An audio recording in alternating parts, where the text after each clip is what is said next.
कोई दुख में भी खुश है तो कोई सुख में भी दुखी। प्रिय दर्शकों, आप लोगों का स्वागत है मेरे YouTube चैनल अध्यात्म ज्ञान पर। इस कहानी को अंतिम तक सुनिएगा क्योंकि इसमें हमें होंगे सुख और दुख के दर्शन। तो आपका ज़्यादा समय न लेते हुए शुरू करते हैं आज की कहानी। कोई दुख में भी खुश है तो कोई सुख में भी दुखी। कुछ व्यक्ति यात्रा पर निकले। रात के अंधेरे में वे मार्ग भटक गए और एक पहाड़ी नदी के किनारे रात गुजारने के लिए ठहर गए। लेटे लेटे एक बोला, हमारे पास खाने को कुछ नहीं है, भूख से हाल बेहाल है और इस पथरीली भूमि में पड़े हुए हैं। न सोने का ठिकाना है न भोजन का।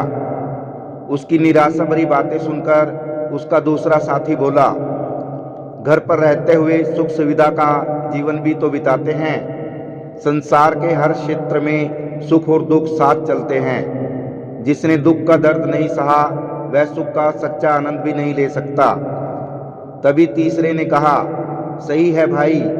वे बातें कर ही रहे थे तभी वहां एक साधु आया और बोला, तुम लोग सुबह उठकर जब चलने लगो तो एक एक मुट्ठी इस नदी की रेत अपनी अपनी जेबों में भर लेना।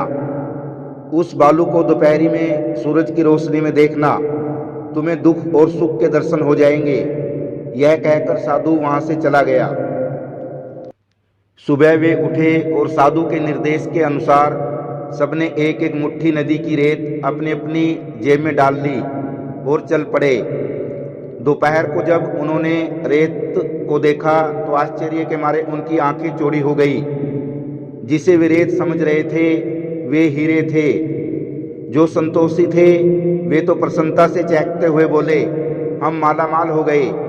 किंतु जो निराश मनोवृत्ति के थे बोले, अरे तुम हंस क्यों रहे हो, तुम्हें तो रोना चाहिए।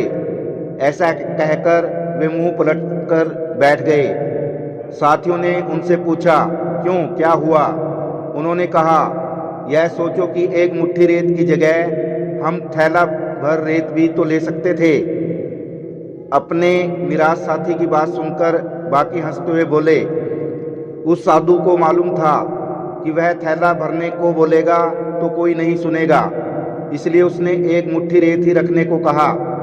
लेकिन हमें जीवन में हर स्थिति का सामना करने के लिए सदैव तत्पर रहना चाहिए। सार, सुख और दुख मनुष्य को अपनी मनोवृत्ति के अनुसार मालूम पड़ते हैं। कुछ व्यक्ति दुख में भी खुश रहते हैं और कुछ सुख में भी दुख खोजकर दुखी होते रहते हैं। प्रिय दर्शकों, कैसे लगी आपको ये कहानी? यदि आपको ये कहानी पसंद आई हो तो वीडियो को शेयर करना और चैनल को सब्सक्राइब करना। जय सिया राम, जय श्री कृष्णा।